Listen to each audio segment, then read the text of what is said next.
Hello guys, today is Lakshmi Puja and I am on my period so I can't make rangoli.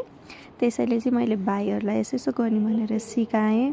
अनि सिकाइसकेपछि मेरो भाइले रङ्गोली बनाउन start गरेर यतिसम्म बनायो।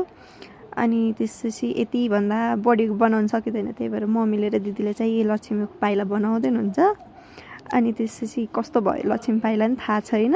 त्यसपछि माथि यो चाहिँ पूजा कोठामा पूजा गरिराख्नु भएको बुवाहरूले अब लाइट बाल्दै हुनुहुन्छ, बत्ती बाल्दै हुनुहुन्छ, जुन लक्ष्मीलाई के अरे लक्ष्मीको लागि पूजा गर्नको लागि लाइट बाल्दै हुनुहुन्छ। अनि अब शङ्ख फुक्दै हुनुहुन्थ्यो, खै के भयो फेरि। अनि पूजा गर्नुभयो, पूजा गरिसकेपछि पूजा बिस्तारी गर्दै हुनुहुन्छ। अब घन्टी बजाउनु भयो आमाले चाहिँ। अनि त्यसपछि घन्टी बजाइसकेपछि चाहिँ अब हामीले के अरे हाम्रो दिदीले चाहिँ बत्ती लिएर आउनुहुन्छ, बत्ती बालेर अनि त्यसपछि मजाले लिएर आउनुहुन्छ। अनि यो चाहिँ हाम्रो जुन मेन पूजा कोठाको लुक्स हो, लक्ष्मी र गणेश भगवान पनि राखेको छ। त्यसपछि मजाले दियोहरू बालेर पूजाहरू गरिसकेको छ यहाँ चाहिँ। अनि यो पूजा गरिसकेपछि चाहिँ अब हामी फेरि तल आइपुग्छौँ दियो बाल्नको लागि।